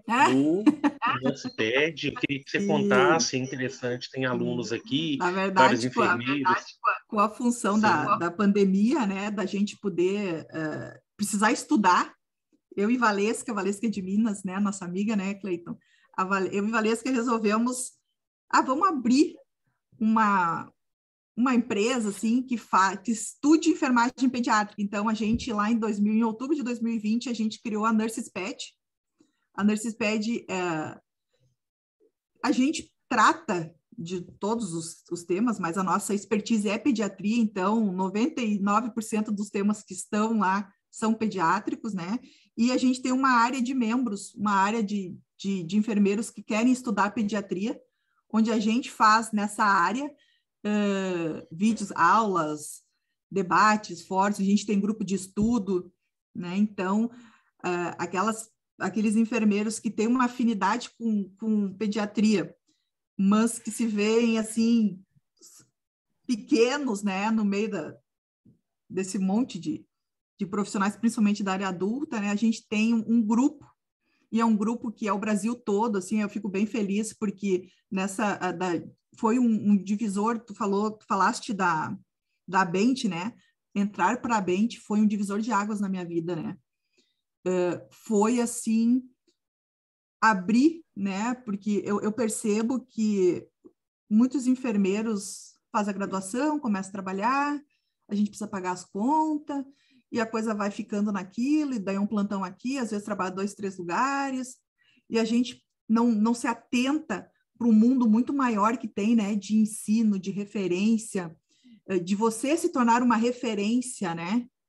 Em 2016, quando eu titulei, eu jamais pensei que eu pudesse ser uma referência, de ter tantos contatos no Brasil inteiro, de poder debater casos de pessoas me ligando do Amazonas, de Mato Grosso, de Brasília, para a gente discutir algumas coisas sobre paciente, sobre criança. E a Nurse-Ped, ela veio para isso, sabe? Para mostrar a nossa importância, né? Numa área tão específica, que é de suma importância, porque é o início da nossa vida, né? Que nem eu digo, a criança é um ser em evolução. Eu tenho pacientes de 3 quilos e paciente hoje em dia de 140. Né? E a gente precisa aprender tudo isso. Então, a Nurse-Ped vem para isso. Vem para nos unir e para a gente estudar. Perfeito. E eu pedi para que você fale, porque essa é uma grande tendência que a gente traz pós-pandemia, nesse período de transição, do ensino híbrido, né, do compartilhamento de informações, do uso de redes sociais para gatilhos de aprendizado realmente e ter o acompanhamento de profissionais que você tem como referência dentro daquela área. A gente entende, e você traz a questão da pediatria, que mais uma coisa me marcou na tua fala, e chama atenção, que é essa questão que você é funcionário da instituição, você não é funcionário do setor nem daquele turno. E nós fomos desafiados durante a pandemia. Vários enfermeiros, médicos, outros profissionais precisaram ser remanejados por uma unidade em que tinha uma demanda. Setores foram fechados, setores foram abertos, e é muito importante trabalhar com a empatia, que é uma questão muito importante hoje na experiência de cuidado. E muitas vezes a gente pedia, e a gente pede ainda hoje, não somente profissionais que tenham grande capacitação, mas profissionais que tenham abertura e vontade de aprender. E que ele melhore a sua curva de aprendizado no decorrer do tempo. Né? Você traz isso de uma... Nessa primeira noite que chamaram para mim assumir um cluster com 10 pacientes, a única coisa que eu disse, gente, 20 anos trabalhando em pediatria, nunca trabalhei com adulto. Mas daí eu parei e pensei, se o meu pai tivesse no meio desses 10, né? Eu não queria que ele ficasse sozinho. Então, assim, que tivesse uma enfermeira pediátrica lá, mesmo não tendo toda a expertise, mas que sabe, né? Sabe trabalhar e que conhece, né? Esse campo de UTI, de monitores. Então, assim, a gente precisa ser empático. A gente precisa olhar para o lado e ver que... E se desafiar. A zona de conforto não é legal. E algo que a Sabrina tem uma grande experiência na pediatria, porque é comum a internação do pai, da mãe, do cuidador junto com a criança em tempo integral, e é algo que a gente traz como uma tendência pós-pandêmica, porque todos os familiares, eles querem estar mais próximos de quem cuida, eles querem estar mais próximos do paciente. E a gente vai ter que aprender, várias UTIs até de adulto no Brasil hoje já trabalham com a incorporação do cuidador, também permitindo que ele fique ali, que ele participe do round, que é a corrida beira-leito para definição de metas. Então, eu acho que nós avançamos muito durante a pandemia, até na comunicação por mídias eletrônicas, com os familiares, o boletim de visitas pelo tablet, e isso hoje a gente não deve perder. Não é porque a gente está nessa transição epidemiológica em que a gente não deve flexibilizar, talvez para um filho de um paciente que mora no interior, que é o único filho, que ele tenha a possibilidade de fazer um boletim de visita por forma virtual. Então, isso a gente não deve perder, a gente deve resgatar, que é principalmente a experiência que eles vão ter no cuidado e a referência que eles vão ter pelos profissionais e por aquela instituição. Tu sabe, Cleiton, a gente já termina e finaliza sobre a nossa comunicação, né? É outro déficit que a gente tem, né? Quando a gente sai da graduação, é saber se comunicar. E muitas pessoas, que, assim, dando aula, conversando, né? Em palestras, ai, Sá, mas perdeu uma criança, né? Tu tá ali, a criança morreu, e daí tu tá com a mãe, tu tá com o pai. Gente, não é fácil, né? Hoje, depois de 22 anos sendo enfermeira pediátrica, eu já consigo ter uma cancha nessas situações. Mas qualquer enfermeiro que está iniciando agora, a sensação que a gente tem é que a gente não sabe o que falar, então é melhor nem ficar junto, né? E aí a pandemia obrigou dentro, pelo menos na minha realidade, a gente tinha 24 horas o familiar do lado da criança, porque ele ficava internado junto. Então, assim, era o tempo todo tu fazendo o procedimento com o familiar ali dentro, porque a gente ainda vê muitas pessoas tirando o pai e mãe, tirando o familiar para pegar um acesso, para passar uma sonda, em vez de explicar o procedimento, né? E permitir, talvez, dependendo da situação, permitir que fique junto. A gente ainda tenta distanciar muito as pessoas. O que eu quero deixar de mensagem em relação a isso é que, na maioria das vezes, a gente não precisa dizer nada. É só estar. Não sei quantas vezes eu só estiquei o braço assim e fiz assim, ó, para a mãe chorar, e era só o que ela precisava. Eu não precisava dizer nada. Eu só precisava estar ali.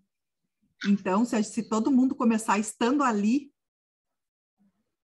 já Perfeito, perfeito. Obrigado, Sabrina. E você fala das formas diferentes de comunicação, né? Até a comunicação não verbal, essa gestual, e que deve ser tão valorizada. Te agradeço, tá? Continue aqui conosco e chamo agora a Débora, né? A nossa membro do departamento do Inova, do Grupo Inova, e ela vai explicar o que consiste. Então, tenho um grande prazer de chamá-la aqui conosco, a doutora Débora Soares Santos. Vou apresentar o meu currículo de Débora. Débora é enfermeira intensivista, titulada pela Mente, especialista em medicina intensiva pela residência multiprofissional na Santa Casa de Belo Horizonte. Ela é mestranda na linha de cuidado em saúde e enfermagem na Universidade Federal de Minas.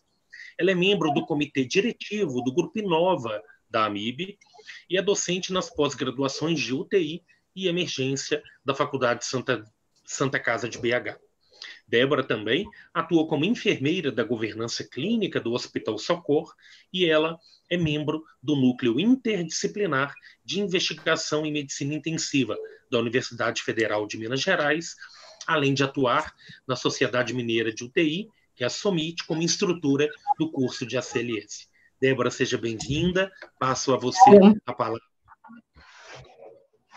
Um grande prazer estar com vocês aqui essa noite para falar sobre temas tão relevantes. Parabenizo meus colegas pelas exposições brilhantes que foram feitas até agora. Eu cheguei a preparar uma apresentação, eu acho que pelo tempo não vai dar tempo, mas eu queria só mostrar um... Sim. Deixa eu ver se eu consigo aqui. Só um minuto, por gentileza.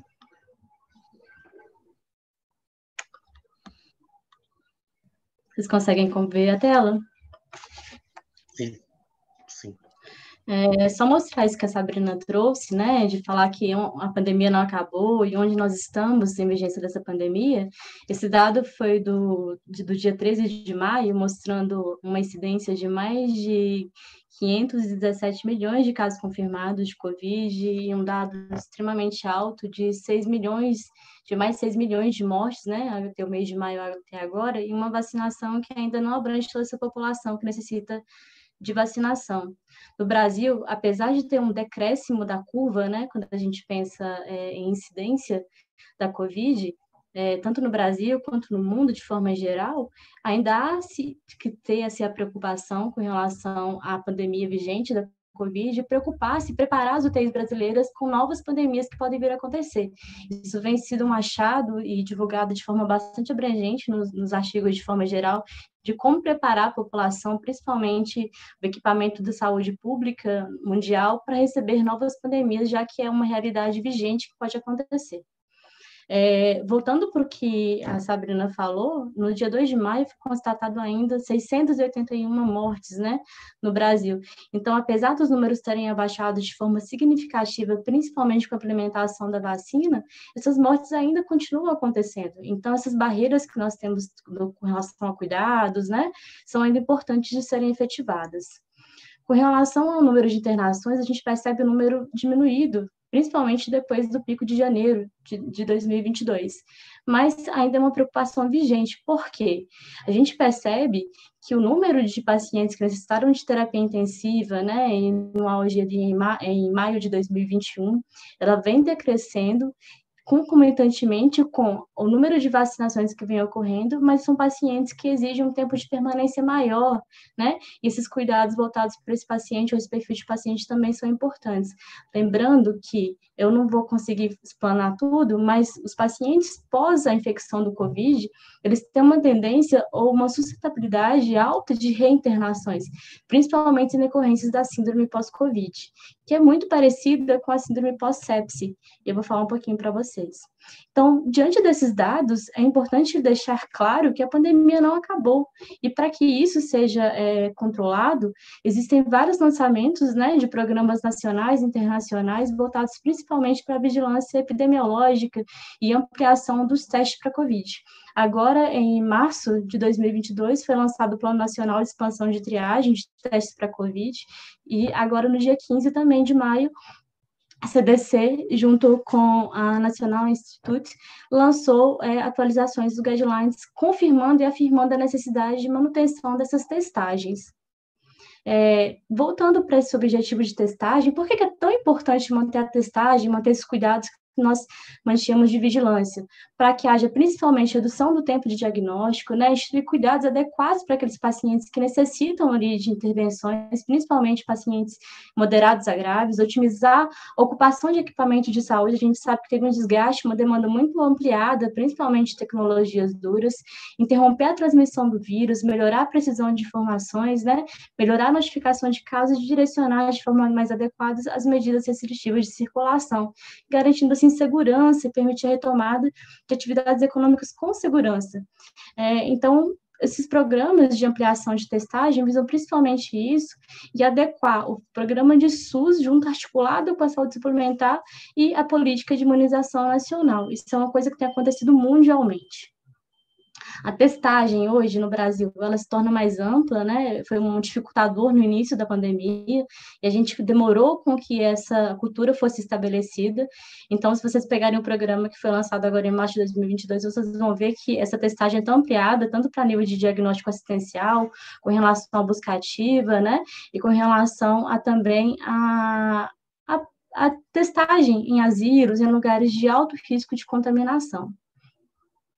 Lembrando, só voltando aqui, que cada tipo de teste é direcionado para um tempo de exposição do vírus, né? Então, vai depender muito do nível sérico do conteúdo desse vírus a nível de contaminação ou de início de sintomas. Ela é feita principalmente através de sangue, de suave nasal, nasofaríngeo, salival, lavado brônquio com maior sensibilidade, principalmente para o paciente em terapia intensiva, ou ainda com suave nasal. O Cleiton e eu, a gente até quando teve uma conversa, né, que está sendo utilizado muito no PA, no pronto atendimento ou em outros serviços, uma ampliação de testes rápidos, né, com vigilância principalmente de que esse diagnóstico seja feito rápido e esse paciente fique um menor tempo exposto quando ele tem sintoma gripal, né, ou seja, por Covid ou por outras influenzas. Então, esse é um ganho muito grande, existe uma ampliação do número de testes disponíveis e é um teste de baixo custo, enquanto o RT-PCR com maior sensibilidade e especificidade ainda tem dificuldade de acesso no mercado, mas é o teste mais seguro, principalmente para pacientes graves. Eu vou saltar algumas coisas, porque nosso tempo está bem restrito, e eu queria falar sobre coisas que eu acho de bastante relevância. Deixa eu voltar. Eu não vou conseguir fazer a apresentação inteira, mas eu vou discutir com vocês algumas coisas. Diante do teste, né, e de fazer o teste, isso não teve grandes mudanças, então o teste ele é indicado, né, que seja feito o RT-PCR ali no início dos sintomas, onde o nível sérico viral ele está aumentado, ou mais especificamente com maior sensibilidade, assertividade com carga viral a partir do 3º dia de sintoma até o 7º dia. Já a coleta sanguínea, para ver se tem anticorpos, ela é indicada a partir do 10º dia. Perdão, se você quiser parar de compartilhar a sua tela, aí não parou, imagem... Eu achei que havia parado. Não, Desculpe-me. Isso, aí a gente consegue te ver melhor. Perfeito, fica à vontade. Então, é relevante saber que durante o diagnóstico direcionado, seja a nível intra-hospitalar, ou a nível de saúde pública, ou até mesmo com a ampliação da liberação desses testes rápidos, né, que a gente encontra hoje em farmácia e tudo, a gente quer aumentar o diagnóstico de Covid e prevenir a expansão desse vírus de forma mais efetiva, né? Lembrando também que o diagnóstico ele não é feito via suave ou via soro de sangue somente, mas ele é também visto por questões de tomografia, então uma TC com imagem de vidro fosco, opacidade, né? Também eu consigo fechar o diagnóstico desse paciente. Por que é tão importante eu fechar esse diagnóstico de forma mais rápida? Devido a tudo que eu falei e para manter as medidas de isolamento. Com relação às medidas de isolamento, o Cleiton pediu para eu trazer isso à tona. Não teve grandes mudanças com relação aos isolamentos, né? A gente ainda tem o tempo de isolamento de 10 dias para os pacientes sintomáticos. Eu até busquei na literatura nos Estados Unidos, ainda mantém-se de 5 dias para o paciente ainda com suspeita, a 7 dias os pacientes, né, da CDC que não apresentam mais febre ou sintomas, e os pacientes sintomáticos ainda com 10 dias. Na Europa, eles ainda pedem isolamento de 10 dias. No Brasil, a partir partir de 7 dias, sem febre ou sintomas gripais, tanto para profissional de saúde quanto população com casos leves e moderados são liberados para convívio social, mas com indicação de manter máscara, evitar contato direto até o 10º dia, mas ainda sem esse isolamento totalmente restritivo.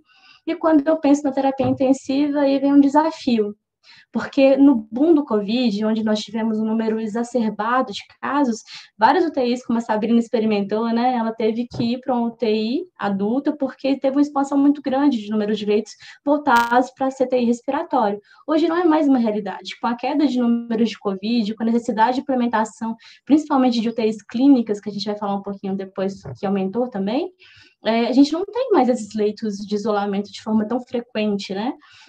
Então, a literatura, ela traz que, nos Estados Unidos, onde é viável o filtro EPA, né, um quarto isolado, essa prática ainda acontece, e na Inglaterra, no Brasil, isso não é comum em todos os lugares. O que eles trazem de diferença é muito comum que as UTIs, elas tenham leitos isolados, né, principalmente para isolamento respiratório, como tuberculose. Então, tem uma indicação de se usar esses leitos, e um cuidado, se o paciente estiver em ventilação mecânica ou produzindo aerossol, é indicado que, se ele for a óbito, ou tiver alta, ou transferência, que se espere pelo menos 2 horas após essa transferência e a limpeza terminal para que se admita outro paciente. Mas não tem nenhum ajuste feito de forma significativa com relação a esse isolamento. Com relação ao isolamento, acho que mais isso.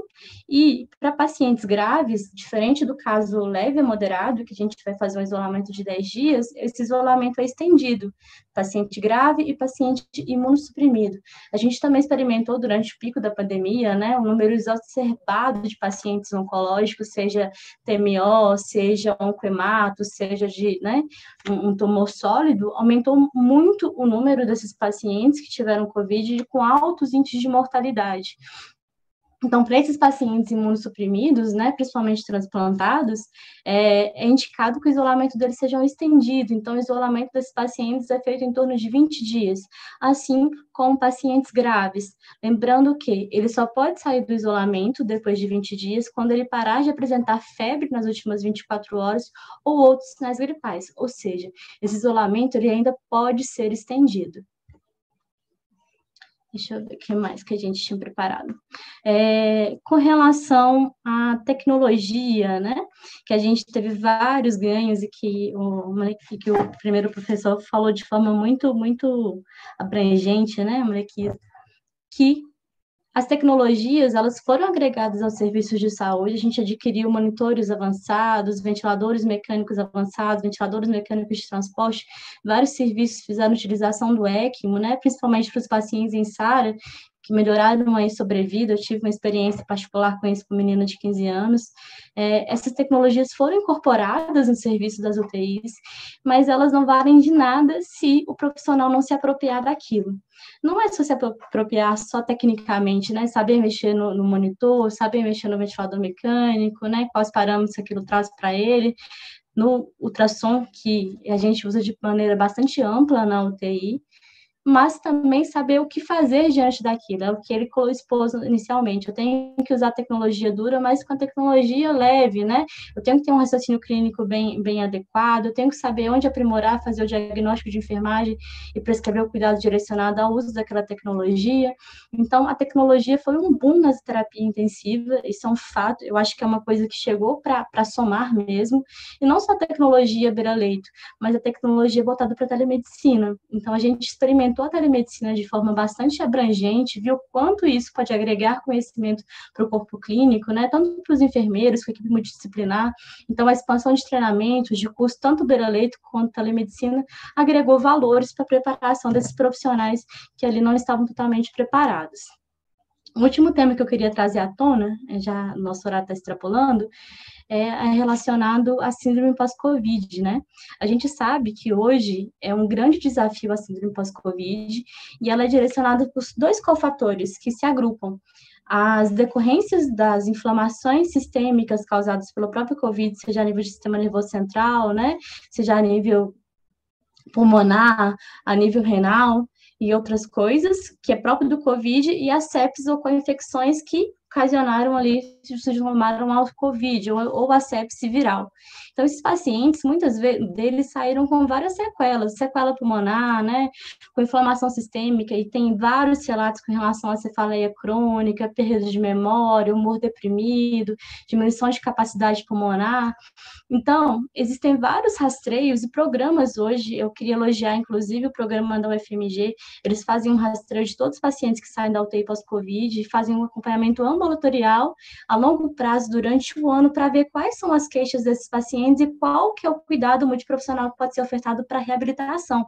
Então, isso é uma coisa a gente pensar também. Não só acompanhar esse paciente, mas o que eu posso fazer, o que eu já aprendi, principalmente com a sepse, para que diminua essas sequelas pós-terapia intensiva, né, o pós-sepse, e empregar isso no nosso dia a dia, como o protocolo ABCD, né, avaliar se o paciente tem dor, se a sedação está adequada, se tem um despertar diário. Então, existem vários conhecimentos técnicos que podem agregar na nossa resolução e na melhor prognóstico desse paciente crítico, e ela deve ser abordada de forma apropriada pelo enfermeiro. E nós temos competência para isso, de preparar a equipe, de treinar a equipe, e de trazer essas ferramentas, esse conhecimento para o nosso dia a dia. E é isso que vai fazer um diferencial na vida dos pacientes. E é isso que vai fazer uma enfermagem de alta performance. Muito obrigada. Desculpe, extrapolei 2 minutos, mas é porque o tema era um pouco mais abrangente. Perfeito, muito obrigado, Débora. Sua fala foi magnífica, né? E assim, a sua apresentação também, eu pude ver alguns dados muito interessantes.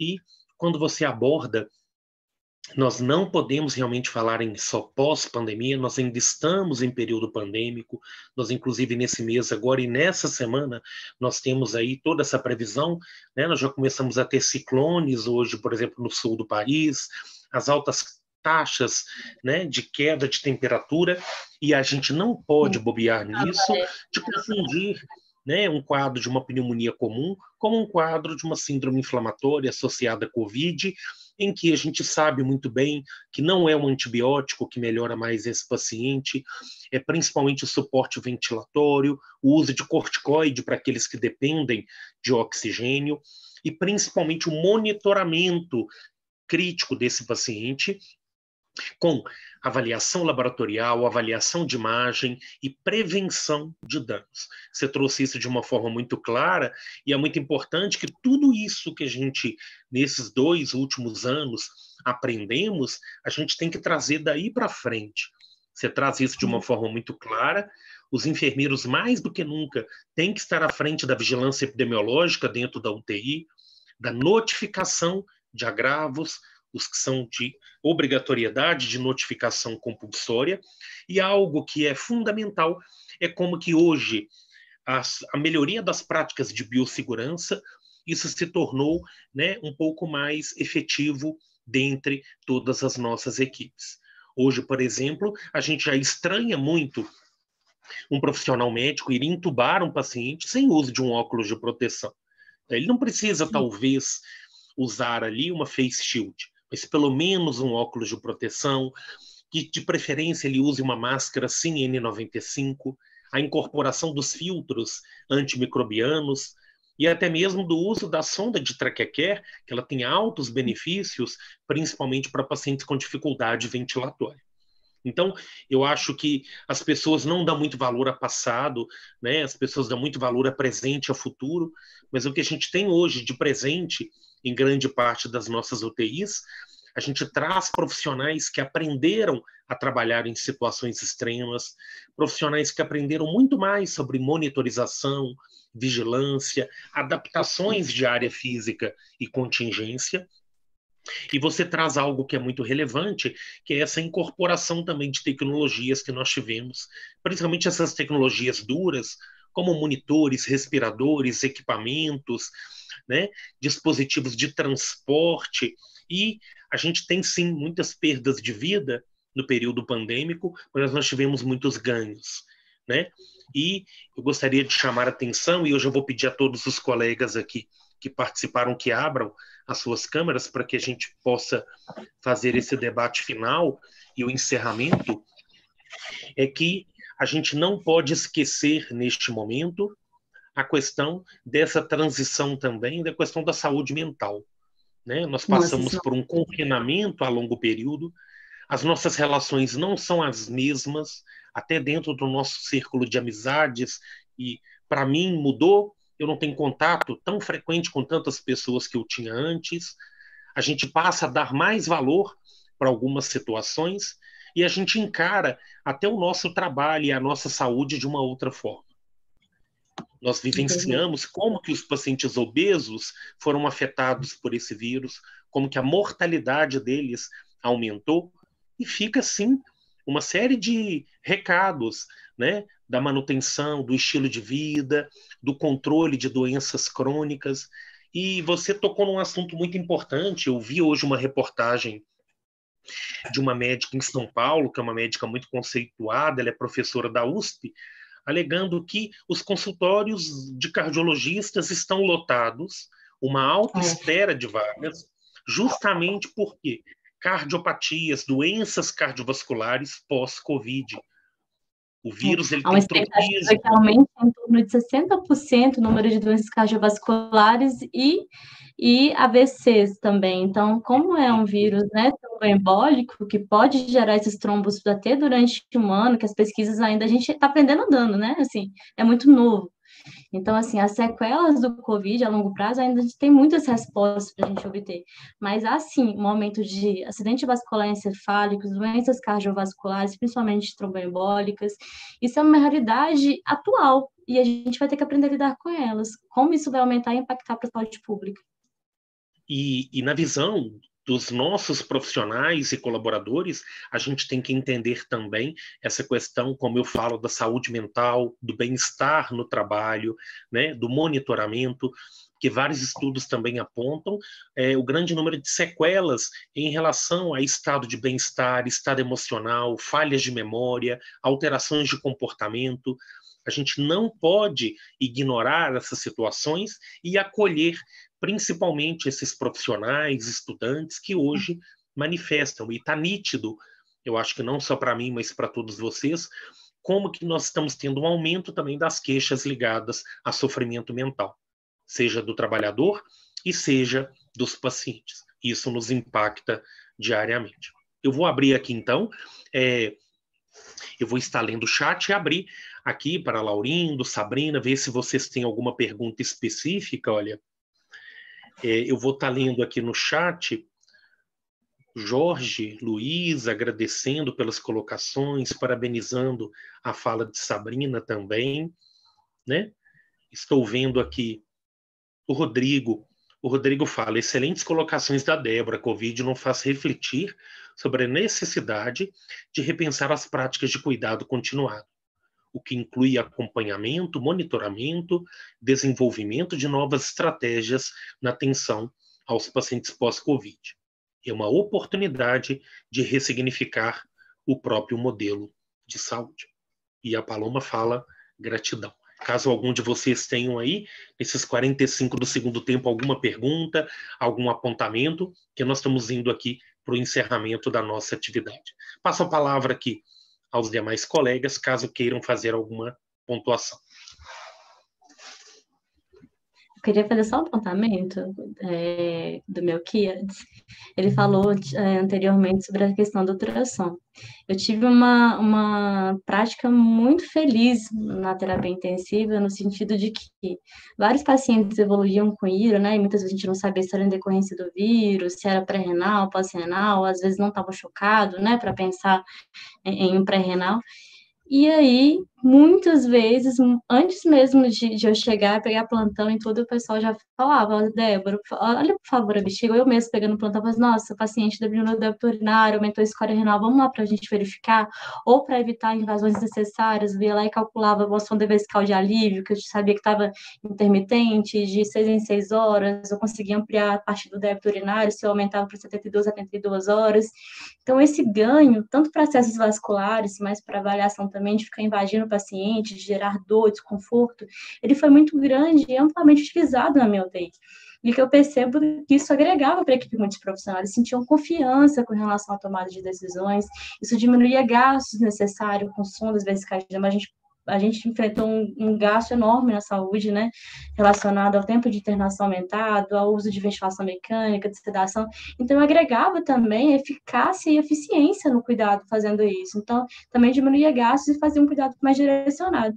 Então, eu acho que os enfermeiros que estão assistindo, né, a live também, agregar essas tecnologias e a se apropriar dessas tecnologias e fazer que se torne uma realidade, porque é uma cultura a ser inserida. E não é fácil no início mesmo, mas com o passar do tempo que você vê os benefícios disso, você consegue incorporar isso para a prática clínica. Perfeito. Eu fico felicíssimo em ouvir isso. Caramba! Lindo, lindo, lindo de se ver. Imagina quantas infecções relacionadas à assistência à saúde você não evitou. Você e sua equipe. Isso aí não tem preço. É lindo. Ó, Tatu. Perfeito. Melquiades, Sabrina, Laurindo, vocês têm mais algum apontamento antes que a gente faça aqui o encerramento dessa sessão? Só uma colocaçãozinha, essa questão da ultrassom é tão importante a gente estar manipulando e os colegas serem estimulados por isso. Eu lembro que a gente teve uma situação uma vez que o colega foi, acho que, manipular a ultrassom, uma coisa assim, eu acho que ele foi impedido por algum outro profissional pela questão do custo do aparelho e a não manipulação. Então, assim, isso é algo de muito pecado, entende? Então, assim, poxa, é alto custo? Mas eu tenho segurança, eu busquei, eu consigo manipular, então isso é essencial. Então, o buscar, o investir na carreira vai te dar essa segurança para que eu consiga utilizar aquela ferramenta, aquela tecnologia em benefício ao meu paciente, justamente fazendo isso que a Débora acabou de colocar, o Melk, trazendo uma segurança melhor, uma qualidade melhor e reduzindo tempo de internação, porque vai reduzir o custo, benefício para a instituição. Então, assim, a tecnologia ajuda e muito, né? Agora, os colegas precisam investir em capacitação, precisam buscar esse conhecimento. E a gente tem um monte aí para oferecer, né?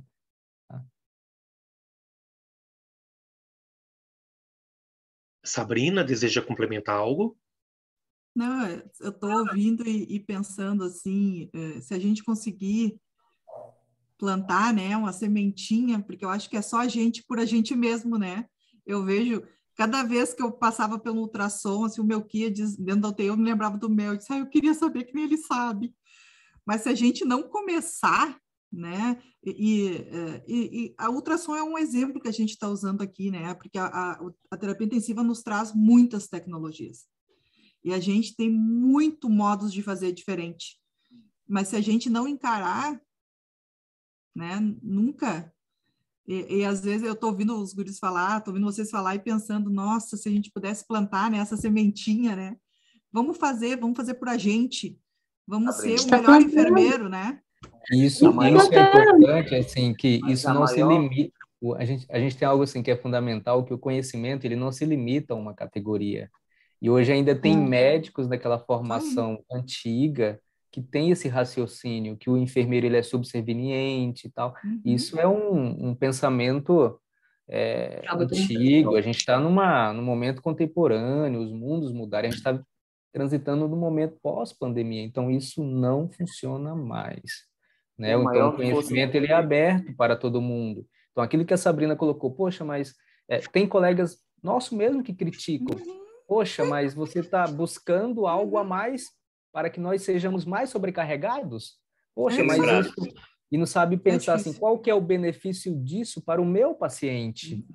Né? Por exemplo, a gente avança com resoluções, com tudo, e tem colegas que falam assim, nossa, mais um papel para mim.